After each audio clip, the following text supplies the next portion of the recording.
La relación que existe entre la soberanía de Dios y la responsabilidad del hombre. Sabemos que Dios es soberano, pero el hombre es responsable. Dios es soberano y Él actúa sobre todas las circunstancias de nuestra vida, moldeando nuestro carácter. Todo lo que el Señor permite en nuestra vida es para nuestro propio bien, pero el hombre es responsable de sus decisiones. A veces tomamos malas decisiones, no nos dejamos llevar porque creemos solventar los problemas a nuestra manera. Cuando nosotros buscamos solucionar nuestros problemas a nuestra manera, siempre nos vamos a estrellar, siempre vamos a ver que no podemos, que nos hundimos. La salvación que Dios nos presenta es como una persona en medio del mar. Mientras está agarrado de Jesucristo, de la balsa perfecta que es nuestra salvación, estamos bien. Pero cuando nos separamos de Él, nos empezamos a hundir. Y así será siempre en nuestra vida. Apartados de Él, nada podemos hacer. Nada podemos ni siquiera solventar en esta vida. Nos vamos a hundir cuando tratamos de solucionar los problemas a nuestra manera. ¿Y qué es solucionar los problemas de nuestra manera? Cuando nos olvidamos de lo que la palabra de Dios dice. Y algo importante que la palabra de Dios dice es siempre debemos perdonar. El perdón es fundamental en nuestra vida. No importa lo que nos haga, siempre hay que perdonar. Imagínense, nosotros toda la vida nos la hemos pasado ofendiendo a Dios y sin embargo Dios está dispuesto a perdonarnos. Él toma la iniciativa. Así que si nos han ofendido nosotros, debemos tomar la iniciativa para perdonar. No importa si la persona a la otra no quiere perdonar, pero que quede constancia en nosotros que hicimos todo de nuestra parte para perdonar, aunque muchas veces no van a aceptar la reconciliación las personas, pero siempre debe haber disponibilidad de parte de nosotros de perdonar. Eso es lo que Dios quiere de nosotros. Es más, el perdón no es una opción para los cristianos, es una obligación. Tenemos que estar siempre dispuestos a perdonar, sin importar lo que me hicieron, lo que nos hayan hecho. Muchos dirán, tú no sabes lo que me hicieron. Tú no sabes lo que Cristo hizo por esa persona también en la cruz del Calvario. Por eso tenemos que perdonar. Entonces, Dios es soberano en todas las decisiones. En otras palabras, todo lo que sucede en nuestra vida está bajo el control de Dios. Inclusive esas cosas que aparentemente son malas para nosotros. Pero la visión de Dios es más a largo plazo. Nuestra visión es corto pensante. Somos cortos en nuestra visión. Los planes de Dios son perfectos, pero se concretan en el tiempo de Él, no en el tiempo nuestro. A veces nosotros le pedimos cosas a Dios, pero Dios nos las da, pero el problema es cómo nos las da. No nos las da como nosotros queremos. A veces queremos dinero o queremos un carro, queremos una casa. El Señor nos las va a dar, pero no como nosotros creemos que nos va a venir la plata del cielo, ¿no? Nos pone a trabajar, nos pone a hacer cosas que están dentro de los términos legales y morales que tenemos que hacer, pero que a veces no queremos hacer nosotros. Entonces lo que Dios nos manda es perdonar en todo momento. Entonces, ¿qué relación hay entre la soberanía de Dios en la salvación y la responsabilidad del hombre? El hombre es responsable de sus decisiones. Entonces, ese es el tema de hoy. Los invito a que abran su Biblia en Romanos, capítulo 9, verso 13. Romanos, capítulo 9, verso 13. Aquí en este versículo se presenta una aparente contradicción, o lo que llaman muchos paradoja, la paradoja de la salvación, o sea, una aparente contradicción. Vamos a mirar lo que es esa aparente contradicción, pero en Dios no hay contradicción. Pues nosotros vemos una contradicción en la palabra de Dios, nosotros estamos mal. Somos nosotros los que hemos interpretado mal su palabra. Entonces miremos lo que nos dice Romanos capítulo 9, verso 13. Dice, como está escrito, a Jacob amé, mas a Esaú aborrecí. ¿Qué pues diremos? ¿Hay injusticia en Dios? En ninguna manera. Entonces, sabemos que Dios es amor. Si Dios es amor, ¿cómo puede aborrecer a Esaú? ¿Y cómo puede amar a Jacob? Una vez le hicieron esa pregunta a una niña. Y ella dijo, bueno, yo la verdad aquí veo un conflicto grande entre Dios ama a Jacob y aborrece a Esaú. Pero a mí lo que más me llama la atención es que Dios amó a Jacob, porque nos debe aborrecer a todos y todos somos pecadores, todos estamos condenados. ¿Y por qué amó a Jacob? Entonces vemos aquí una aparente contradicción. Pero cuando Dios dice que amó a Jacob y aborreció a Esaú, en el término de Dios, aborrecer quiere decir amar menos. No quiere decir que lo separó de él, sino que amó menos. Bueno, vamos a comenzar la enseñanza con el libro de Romanos. Les invito a que abran su Biblia en Romanos, capítulo 1, verso 8, para desentrañar esta aparente contradicción entre la soberanía de Dios y la responsabilidad humana. Romanos, capítulo 1, verso 8. Esta es la primera carta del apóstol Pablo dirigida a los romanos. Y que todo este epístola a los romanos está destinada a la salvación, o nos habla de la salvación del alma precisamente. Romanos capítulo 1, verso 8. Amén. Dice, primeramente doy gracias a mi Dios mediante Jesucristo con respecto a todos vosotros, de que vuestra fe se divulga por todo el mundo. El verso 10 dice, rogando de que de alguna manera venga a fin por la voluntad de Dios un próspero viaje para ir a vosotros, porque deseo veros para comunicaros algún don espiritual a fin de que seáis confirmados. Y el verso 12 nos dice, esto es para ser mutuamente confortados por la fe que nos es común y a vosotros a mí. Pero no quiero, hermanos, que ignoréis que muchas veces me he propuesto ir a vosotros, pero ahora he sido estorbado, para tener también entre vosotros algún fruto que entre los demás gentiles. A los griegos y no griegos, a sabios y no sabios, soy deudor. Así que, en cuanto a mí, pronto voy a anunciaros el Evangelio, también vosotros que estáis en Roma. Entonces vemos cómo la palabra de Dios nos muestra el deseo de Pablo de visitar a Roma. Pablo quería visitar a Roma, pero él decía que se le presentaban muchos problemas y había muchas dificultades que hacían que él no pudiera ir a Roma. Pero su gran deseo era ir a Roma. Pero él, antes de ir a Roma, en ese deseo, él daba gracias a Dios, porque Dios es soberano. Y él sabía que los estorbos que había tenido para ir a Roma venían de parte de Dios, que todo está sujeto a su voluntad y todo actúa conforme a su plan. Dios siempre tiene un plan A, nunca tiene plan B, ni C, ni D. Nosotros somos los que nos inventamos diferentes clases de planes. Si esto no me funciona, hago esta otra cosa. Para Dios no, Dios siempre tiene un plan perfecto que es la salvación de nuestra alma. Entonces, vemos aquí cómo el apóstol Pablo da gracias a Dios por ser soberano, por su soberanía, pero también da gracias a Dios por enviar a Jesucristo como el único mediador entre Dios y los hombres.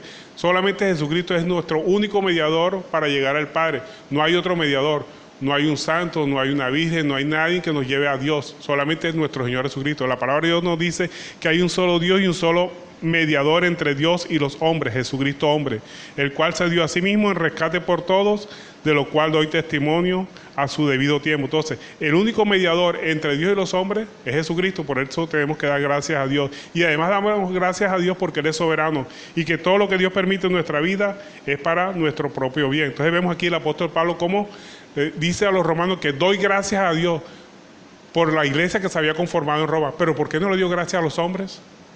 Si había muchos hombres que habían llevado el Evangelio de Jesucristo allá a Roma y otros que habían aceptado el Evangelio. Vemos aquí que el apóstol Pablo no le da gracias a los hombres. ¿Por qué?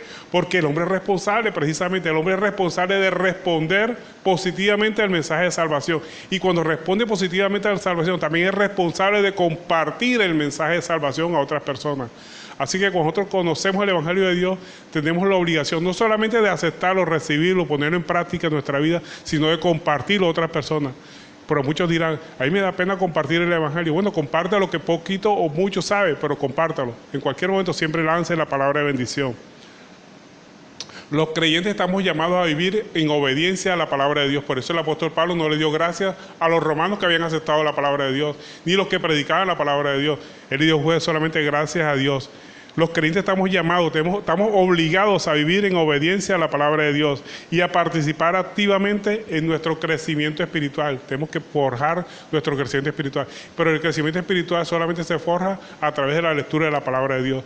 La palabra nos dice que la fe es por el oír y el oír la palabra de Dios. O sea que solamente avanzamos en nuestro crecimiento espiritual cuando leemos su palabra.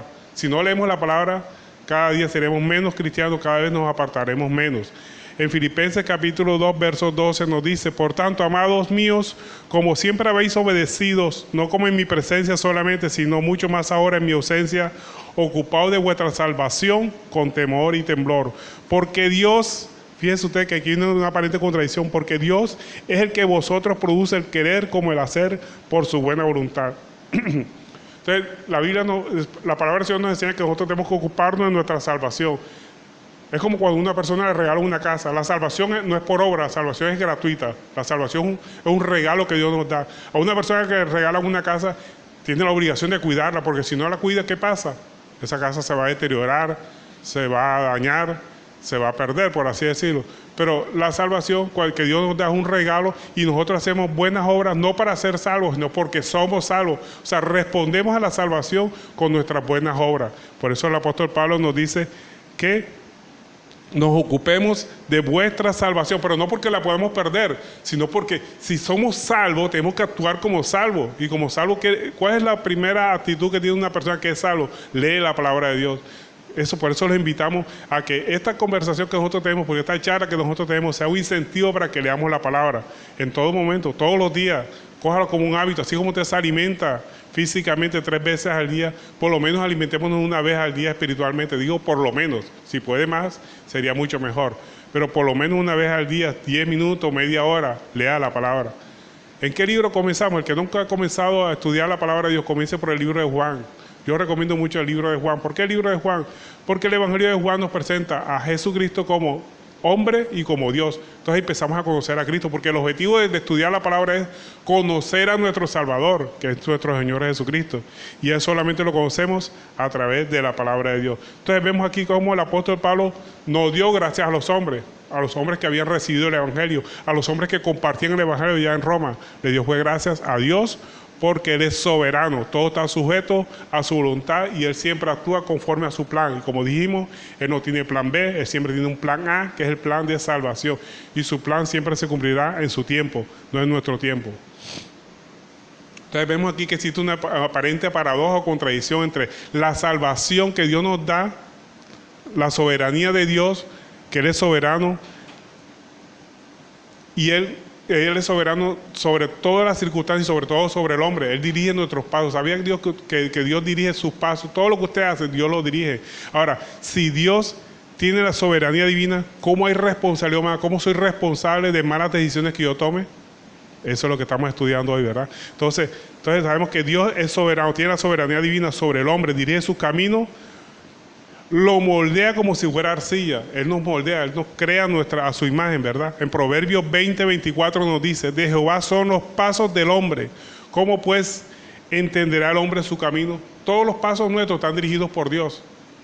¿Cómo vamos a entendernos cuál es el propósito de Dios? Nuestra mente es muy finita para entender esa mente tan grande y prodigiosa la de Dios. No la podemos entender. Es más, la Biblia nos dice que lo que Dios se ha dado a conocer a su palabra es para nosotros. Y hay muchas cosas que Dios no nos las ha revelado. Son secretos que solamente le pertenecen a Él. O sea que nosotros logramos conocer a Dios solamente una parte de Él. Hay muchas cosas que nosotros no conocemos de Dios.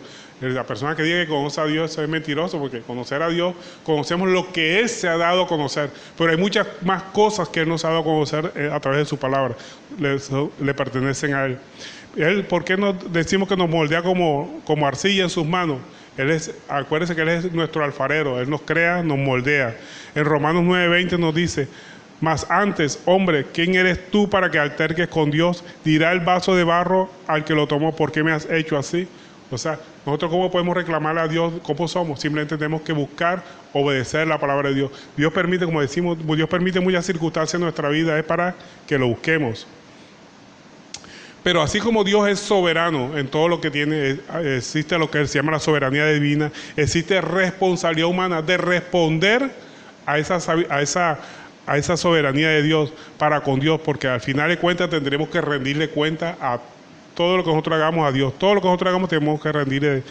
En Romanos 14, verso 12 nos dice: de manera que cada uno de vosotros dará a Dios cuenta de sí. A pesar que Dios dirige nuestros pasos, pero hay decisiones que nosotros tomamos, que a veces son malas, a veces son buenas. Si tomamos decisiones con base a mí me parece, yo creo que esto es así, o que yo debo actuar así porque esta persona hizo esto así, estamos actuando mal. Todo nuestro comportamiento debe someterse a la palabra de Dios. Lámpara a mis pies es tu palabra, dice el Señor a través de su palabra.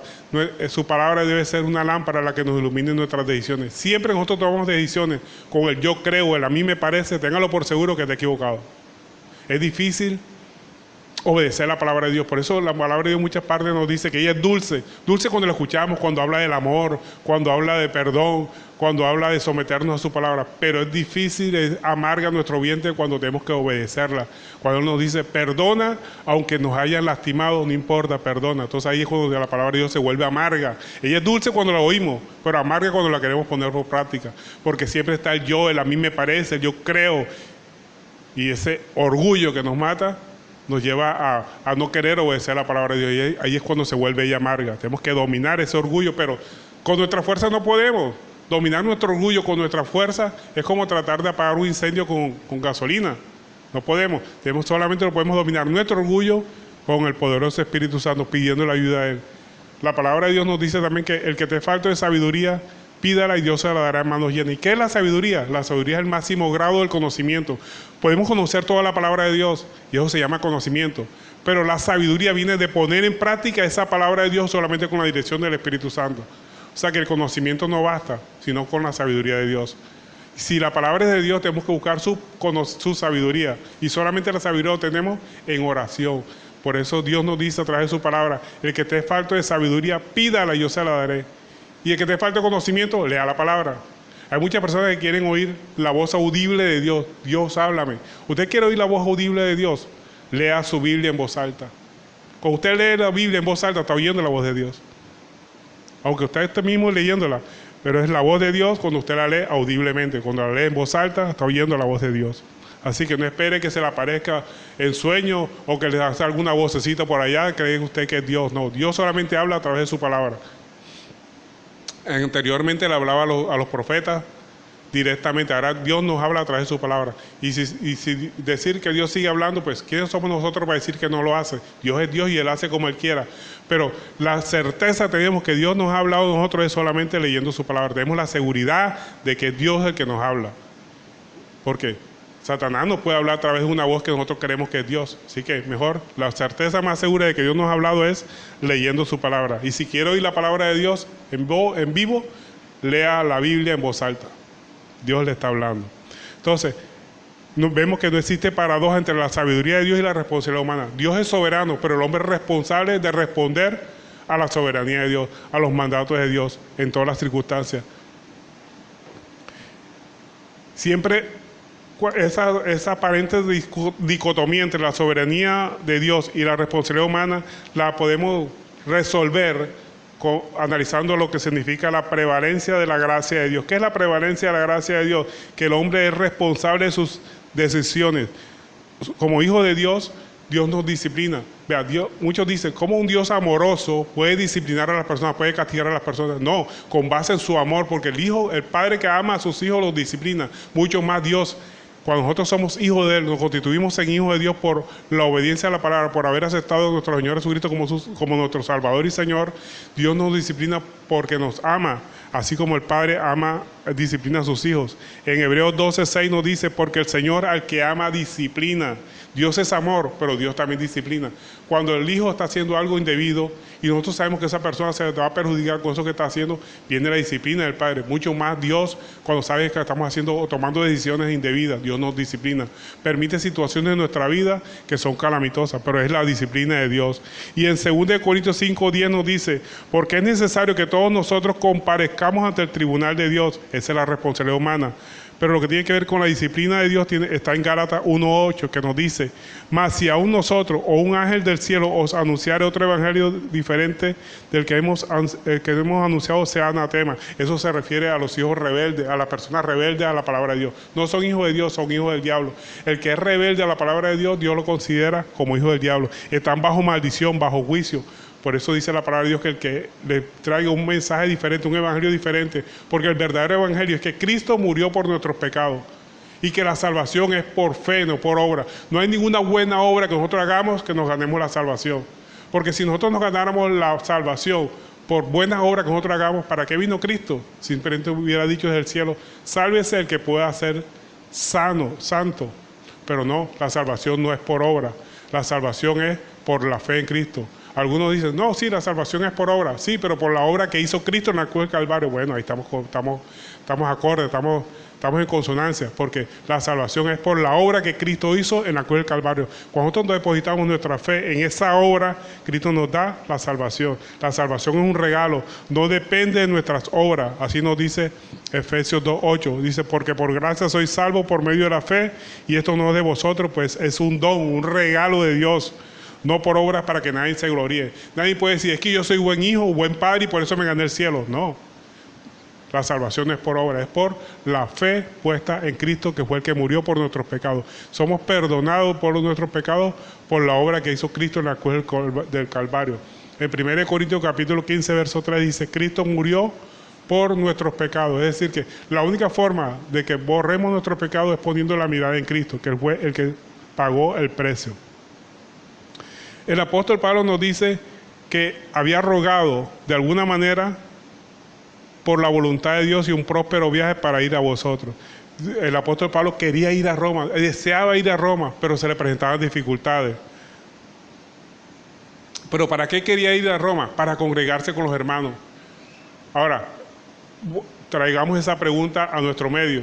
¿Para qué nosotros nos congregamos en una iglesia? ¿Para qué nos reunimos en una iglesia? Para escuchar palabra de Dios. Sí, eso debe ser uno de los objetivos. Pero el objetivo principal del que nosotros nos congregamos es para tratar con los hermanos, para compartir nuestra fe, para compartir nuestros dolores, compartir nuestras desavenencias, compartir de pronto nuestra situación en busca de un consejo que nos puedan dar. Ese es el objetivo fundamental por el cual nos congregamos. Y por eso era que el apóstol Pablo quería ir a Roma para dialogar con los hermanos. Se sentía feliz y contento dialogando con los hermanos en Cristo. Entonces ese debe ser la primera objetivo de nosotros congregarnos.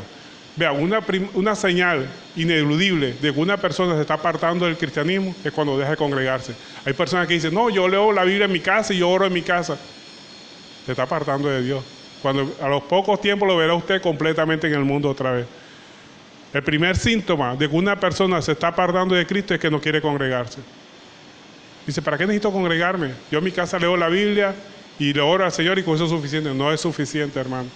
Necesitamos congregarnos, necesitamos compartir nuestras experiencias, hablar con los hermanos, necesitamos buscar esas personas que tienen el mismo pensamiento de nosotros. Necesitamos adorar en coinonía, en armonía con los hermanos. Necesitamos escuchar palabra de Dios. Todos necesitamos oír un mensaje de parte de Dios. Los que predican la palabra de Dios también necesitan edificarse, oír palabra de Dios de otras personas. Todos necesitamos edificarnos. El que diga que se edifica solo está cometiendo un grave error. Está camino a la perdición, está camino a apartarse completamente de Dios. Entonces, el objetivo que tenía el apóstol Pablo no era personal no era un objetivo personal de ir a Roma para conocer a Roma. No, él no tenía ese objetivo. No. Él no quería ir a Roma para visitar a Roma y conocer a Roma. Él quería ir a Roma con un objetivo espiritual, buscar el crecimiento espiritual de él y de los hermanos, al compartir su ministerio, al compartir esos dones que Dios le había dado para que los hermanos crecieran y a la vez también recibir de los hermanos el amor, la coinonía, el estar en presencia del Señor. Él quería ir a la iglesia de Roma para establecer una comunión, una conexión más profunda con los creyentes en Roma. Entonces, tenemos que congregarnos. Miren lo que nos dice 1 Tesalonicenses capítulo 3, verso 10. Dice, noche y día orando con gran insistencia para que veamos nuestro rostro y completemos lo que falte a nuestra fe. Ese es el objetivo que nosotros nos reunimos. Complementamos nuestra fe con la fe de las otras personas, oímos los testimonios de las otras personas y eso nos alienta a seguir adelante en este caminar. Entonces nosotros nos congregamos no solamente para escuchar palabra de Dios, sino para tener coinonía, armonía con los hermanos, sentir el amor de Dios y compartir ese amor que tenemos hacia Dios, compartirlo con los hermanos. Debe ser el objetivo fundamental. Y en Hebreos 10:24 la palabra nos dice, y considerémonos unos a otros para estimularnos al amor y a las buenas obras. Ese es el objetivo con el cual nos congregamos, estimularnos a las buenas obras, a perdonar. Siempre estimulamos a las personas que perdonen, no importa lo que le hayan hecho. Y dice el verso 25 del capítulo 10 de Hebreos, no dejando de congregarnos como algunos tienen por costumbre, sino exhortándonos y tanto más cuando ves que el día se acerca. Entonces, debe ser una costumbre de nosotros congregarnos, no solamente para escuchar palabra de Dios, sino para compartir con los hermanos. Uno va a una iglesia, se sienta, escucha la palabra y se va. No, tenemos que compartir con los hermanos. Ese debe ser un principal objetivo cuando nosotros nos congregamos. Por eso es bueno que hablemos unos con otros. No solamente escuchemos la palabra de Dios. Es importante escuchar la palabra, sí, pero también es más importante también compartir con los hermanos, compartir con los pastores, compartir con todas las personas que se integran en la familia de Dios, esa familia espiritual a la que nosotros pertenecemos. Entonces, el verdadero deseo de un cristiano debe ser vivir en coinonía con la palabra de Dios, vivir en armonía con la palabra de Dios, también salir a predicar. Así como nosotros recibimos de gracia esa bendición de Dios de ser salvos, recibimos de gracia también esa palabra de Dios que nos han compartido, recibimos de gracia gratuitamente el mensaje de Dios, tenemos que compartirlo con otros, porque del contrario nos vamos a secar. Usted ha oído hablar del mar muerto. ¿Por qué el mar muerto es muerto? Porque él entra muchos ríos, pero de ahí no sale nada. Todo le entra y está llenándose de agua y la concentración salina es muy grande, por eso le llaman el mar muerto. Cualquier cosa que echen en ese mar muerto flota, se considera muerto, no hay vida en ese mar, porque el agua que entra no sale. Diferente a lo que pasa en el mar de Galilea. El mar de Galilea es un mar el cual le entran ríos, pero del mismo mar salen otros ríos. Esa agua está moviendo, está circulando. Así tenemos que ser nosotros. Nosotros nos alimentamos de la palabra de Dios, pero tenemos que compartirla. De nada sirve recibir palabra, estar comiendo palabra y no compartirla con otros. Tenemos que ser unos buenos cristianos, además de oír la palabra de Dios, porque es nuestra obligación. Oír la palabra de Dios, estudiarla, compartirla. Compártelo lo poquito o lo mucho que sabe, compártelo con otros. Lance la palabra. Por lo menos un arrepiéntete, que vas mal, te vas a ir para el infierno. Por lo menos podría ser un buen comienzo. Pero tenemos que predicar para que podamos estar vivos. Vivos es el que comparte la palabra. Muerto es esta persona que también escucha y no comparte. Está muerto, como el mar muerto. Recibe agua pero no la comparte. Mientras que el mar de Galilea recibe y la deja y sale agua de él mismo. Entonces esa agua está moviéndose, está circulando, está viva. Es una agua viva. Eso es lo que tenemos que hacer nosotros, sentir esa agua viva que es la que nos da nuestro Señor Jesucristo y nos aviva a compartir el Evangelio, salir a predicar, a pesar de que no conocemos los planes particulares de Dios. Nosotros no sabemos quién va a ser salvo con la predicación, pero como nosotros no sabemos quién va a ser salvo, tenemos que enseñar la palabra como hace el sembrador. El sembrador que sale al campo y siembra al voleo. ¿Qué es una siembra al voleo? Que el sembrador al voleo metía la mano en el saco y tiraba la semilla en cualquier lado. Unas caían en buena tierra, unos caían en el camino, otros caían en los zarzales entre las espinas, otros caían en lugares en que las aves llegaban y se comían esas semillas. Pero como nosotros no sabemos quiénes son los que van a ser salvos, tenemos que predicar, no importando quién. Aunque no le parezca que esa persona necesita la palabra de Dios, prediquen. A veces vemos personas muy acomodadas con sus tremendas carteronas, bien encopetadas. Vamos a ver que esa persona necesita más de Dios que nosotros mismos. Entonces, como nosotros no sabemos quién necesita o quién no necesita, siempre prediquemos la palabra de Dios. A veces vemos una persona que es atea, que es recalcitrante atea, no importa, láncele la palabra a esa persona. O sea, que sembremos como hace el sembrador al voleo, sin mirar dónde va a caer la semilla. Simplemente esparzamos la palabra. Esa es nuestra obligación como cristianos. Predicar sin mirar a quién va a recibir la palabra. Ah, no, que ese es homosexual, no va a recibir la palabra, no importa. Nosotros somos quien para señalar quién es homosexual y quién no es homosexual. Compartamos la palabra en todo momento, a pesar de no conocer los planes particulares de Dios, porque Dios es el que sabe quién va a ser salvo, quién va a recibir la palabra de Dios, quién es buen terreno para la semilla. Eso solamente lo sabe Dios, nosotros no sabemos. Como nosotros no conocemos quién es el que va a recibir la palabra, lancemos la palabra. La obra de Dios se cumple en su tiempo. Miremos lo que nos dice Eclesiastés capítulo 3, verso 11.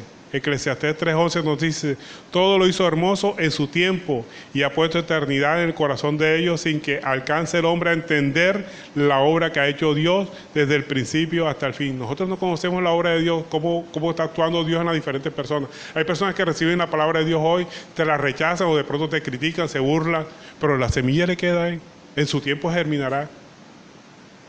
La gloria siempre será para Dios, nunca para el que siembra, nunca para el que riega. La gloria siempre será para Dios. La semilla siempre hará el propósito para el que fue enviada en el tiempo del Señor. Acuérdense que la palabra de Dios dice: ella cumplirá su propósito por el cual es enviada. El propósito no lo vemos nosotros, lo ve Dios en el corazón de la persona. Entonces, nuestro deleite, nuestra obligación debe ser compartir la voluntad. David en el Salmo 40, verso 8 nos dice: el hacer tu voluntad, Dios mío, me ha agradado y tu ley está en medio de mi corazón. Debe agradarnos predicar, debe agradarnos escuchar la palabra de Dios, debe agradarnos reunirnos, congregarnos, debe agradarnos como buen cristiano. El que no se agrada en la congregación, pues podríamos decir que está a un paso de volver otra vez al mundo. Tiene que agradarnos, tiene que motivarnos. Vuelvo y repito, cuando llegamos a la iglesia no solamente es para escuchar la palabra, para alabar a Dios, es para compartir con los hermanos, compartir las vivencias, compartir cualquier sentimiento que nosotros tengamos, buscar de pronto que esa fe que ellos tienen en Cristo, nosotros podamos también recibirla cuando oímos lo que nos expresan los hermanos en Cristo. Entonces debe ser nuestro deleite, pero también predicar no solamente debe ser nuestro deleite, sino también debe ser nuestra obligación. Muchas personas cuando predican la palabra de Dios vienen con la cara radiante, vienen con la cara alegre porque han compartido la palabra de Dios, han hecho su obligación. El apóstol Pablo también nos dice que él quería compartir la palabra, no importaba si eran griegos o no griegos, sabios o no sabios, porque él se consideraba deudor, no de Dios. ¿Por qué nosotros no debemos considerarnos deudor de Dios? Porque es que la salvación Dios nos la ha dado gratuitamente. Si Dios nos dio la salvación gratuitamente, nosotros no le debemos nada a Dios. Pero sí le debemos a las personas que no conocen de la palabra de Dios, esos que no han recibido la palabra de Dios, esos que no han conocido la palabra de Dios, le debemos predicar la palabra de Dios. A eso es lo que tenemos que deber nosotros. Si no tenemos la responsabilidad de compartir el mensaje del Evangelio a aquellas personas sin tener en cuenta su nacionalidad, no importa si es judío, si es gentil, si es venezolano, si es argentino, tenemos que predicar la palabra de Dios, sin importar la clase social, el rango. No, porque es que es mi jefe y yo mi jefe no importa, lance la palabra del jefe, con mucho respeto, con mucho ahínco, lance la palabra. No, que ese es el barrendero del colegio, de la iglesia o del trabajo donde yo estoy, no importa, con él también comparta de la palabra, sin distinción social, sin importar el género, si es hombre o mujer. Bueno, esto es de género porque en la antigüedad a las mujeres no le compartían la palabra de Dios, ahora no, ahora tenemos que compartirles a todas las personas sin distinción.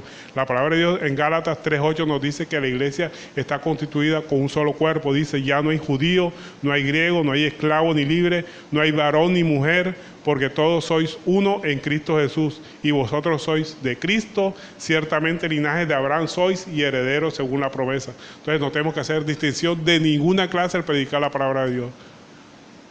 No, que es testigo de Jehová, no importa, nosotros no miramos religiones, que es católico, no importa, hay que predicar la palabra de Dios. Evitar las controversias que alejan, que forman barreras entre las diferentes religiones. Nosotros predicamos a Cristo, y cuando nosotros predicamos a Cristo, no pelea con ninguna doctrina, ni con católicos, ni con testigos de Jehová, predicamos a Cristo, que es el Salvador.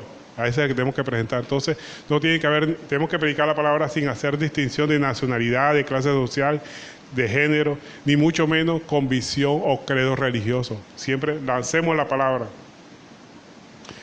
En el verso 15 del capítulo 1 de Romanos nos dice el apóstol Pablo: así que en cuanto a mí, pronto estoy a anunciarlos el Evangelio también a vosotros que estáis en Roma. Pablo deseaba ir a Roma.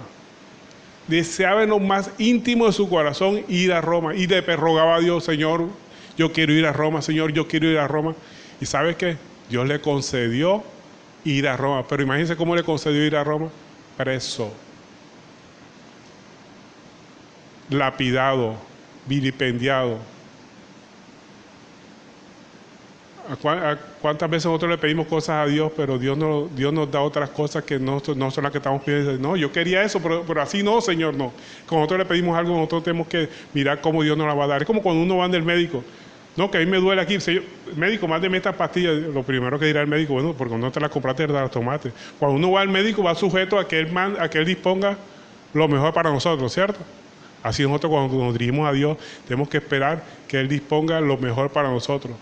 Y Pablo fue a Roma, pero Pablo fue preso, fue arrestado en Jerusalén, y como apeló a César por ser romano, lo mandaron a Roma, pero preso. Y cuando lo mandaron preso, porque él ejerció su ciudadanía como romano, como resultado fue enviado a Roma y fue custodiado por varios soldados. Tuvo un viaje accidentado. ¿Qué le pasó a ese viaje accidentado? Que durante el viaje a Roma, ese barco se destruyó y tuvieron que llegar a la isla de Malta, y ahí en la isla de Malta fue mordido por una serpiente. Imagínense todo el viaje trágico que tuvo Pablo, y todo con base en una petición que le había hecho a Dios: quiero ir a Roma. Pronto alguno pensaría, y me imagino que en su cabeza él pensaría que él iba a comprar un boleto en barco. Se usaba mucho en los barcos, iba a ir muy cómodamente. No, fue preso con grilletes puestos y todas esas cosas. Y sobre todo que el barco en el que iba fue accidentado, y tuvieron que llegar a una isla, y en esa isla fue mordido por una serpiente. Y bueno, y ahí se dio un gran milagro de Dios, que no le pasó nada a Pablo, porque fue protegido por Dios. Eso no quiere decir que nosotros nos vamos a poner la mano en una serpiente porque nos va a proteger de la misma forma como lo hizo Pablo. No, Dios protegió a Pablo porque era su voluntad, pero eso no quiere decir que nosotros estemos autorizados a atentar a Dios, que no, que porque Pablo, Dios hizo esto con Pablo, también lo va a hacer conmigo. No, eso sería tentar a Dios. Y tentar a Dios es pecado. Así que no podemos hacer nada de eso. Entonces Pablo fue a Roma, pero en calidad de preso. Llegó a una cárcel y fue puesto en una especie de arresto domiciliario.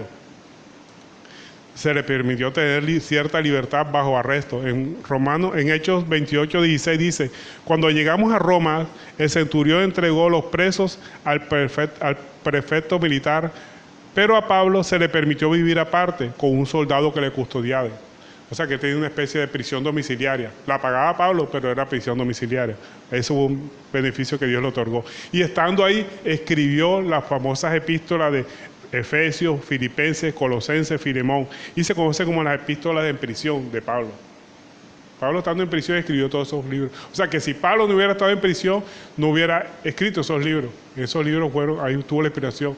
Y ahí escribió Pablo el famoso texto ese que ustedes conocen mucho, cuando dice que tomar la armadura de la fe, ¿verdad? Que puesto el casco, tomar la espada, puesto el cinturón. ¿Por qué Pablo habló en esos términos? Porque lo único que él veía era un soldado al pie de él. Entonces él veía al soldado y decía: oye, así como está ese soldado preparado con esa espada, ese casco, ese prétore, esa sandalia, así tiene uno que está preparado en este caminar cristiano para defenderse de las acechanzas de Satanás. Entonces, miren, todo lo que le sirvió a Pablo estar preso para escribir ese episodio. Entonces, la ida de Pablo a Roma hablan de su fe y su confianza en Cristo. Eso es todo lo que Dios le permitió desarrollar a Pablo a través de su viaje misionero, desarrollar su fe y su confianza en Cristo. Entonces, cuando Dios permite situaciones en nuestra vida calamitosas, es Dios preparándonos para este caminar cristiano que no es nada fácil, pero confiando en el Señor, todo es para nuestro bien y sobre todo para su propósito. ¿Y cuál es el propósito de Dios? La salvación de nuestra alma y la salvación de los que nos escuchen predicar el Evangelio. Ese es el verdadero propósito de Dios. Las bendiciones de Dios no es para que nosotros tengamos carro, que tengamos casa, que tengamos beca, que tengamos cosas materiales. No, esas son añadiduras. La palabra de Dios nos dice buscar primeramente el reino de Dios y su justicia. Y las demás cosas vienen por añadidura. ¿Y cuáles son las añadiduras? La estabilidad económica, la estabilidad financiera, la estabilidad familiar. Todo eso son añadiduras. O sea, tenemos que buscar primeramente el reino de Dios y su justicia. ¿Y qué es el reino de Dios y su justicia? El gobierno de Dios en nuestra vida. Y no solamente en nuestra vida, sino que Dios gobierna en todas las circunstancias. Todo lo que nos suceda está bajo el control de Dios. Así sean cosas malas. Malas entre comillas, porque nada es malo para nuestra vida. En Romanos 8:28 dice que todo lo que le sucede a los que conforme a sus propósitos son llamados es para su bien. ¿Y cuál es el bien de nosotros? La salvación de nuestra alma. ¿Cuántos nos quieren también que no solamente seamos salvos nosotros, sino nuestra familia? Y muchos llegarán a los pies de Cristo por el testimonio que nosotros le demos a nuestra familia, a nuestros compañeros de trabajo, a los que en nuestro caminar diario comparte con nosotros. Así que siempre tenemos apercibido y con la confianza puesta en Dios de que todo lo que Dios permite en nuestra vida siempre será para nuestro bien. Confiemos siempre en el Señor. Dios es bueno, Dios es bondadoso, Dios es amoroso y quiere lo mejor para nosotros. Pero como buen padre, también disciplina, y aceptemos la disciplina del Señor. Los que no aceptan la disciplina del Señor son rebeldes. Entonces, entendamos que todo lo que Dios permite en nuestra vida está bajo su propósito. Dios es soberano, pero nosotros somos responsables de nuestras decisiones. Él siempre tiene el control de todo. Dios es soberano en la salvación, en todo lo que sucede en nuestra vida. El hombre es responsable de sus decisiones. Nosotros tenemos la responsabilidad de someternos a la palabra de Dios y nos irá bien. ¿Por qué Dios quiere que nosotros lo obedezcamos? Para ser más Dios, no. Dios seguirá siendo Dios así nosotros nos perdamos, así nosotros no obedezcamos. Nosotros somos los que nos beneficiamos cuando obedecemos su palabra. Y eso es lo que el Señor quiere, que nos beneficiemos a través de la obediencia de su palabra.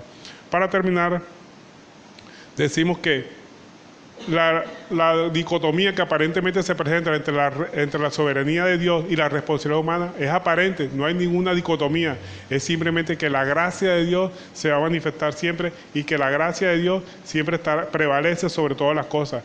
El hombre es responsable de sus acciones y como hijo de Dios estaremos sujetos no solamente a la disciplina de Dios, sino a que seamos azotados por Dios cuando nosotros tomamos malas decisiones. Pero siempre Dios es soberano. La responsabilidad nuestra debe ser de nuestras decisiones deben someterse a la palabra de Dios para que nos vaya bien, porque lo que el Señor quiere es que nos vaya bien. ¿Cuándo nos va mal? Cuando el Señor nos disciplina. Pero al final será para que encarrilarnos en su palabra, en obediencia a su palabra, para que nos vaya bien. Entonces, sometámonos al gobierno del Señor para que nos vaya bien, que es lo que el Señor quiere al final. Amén. Bueno, y esta ha sido la enseñanza por el día de hoy. Espero que la atesoren en su vida y lo más importante, que la pongan por obra.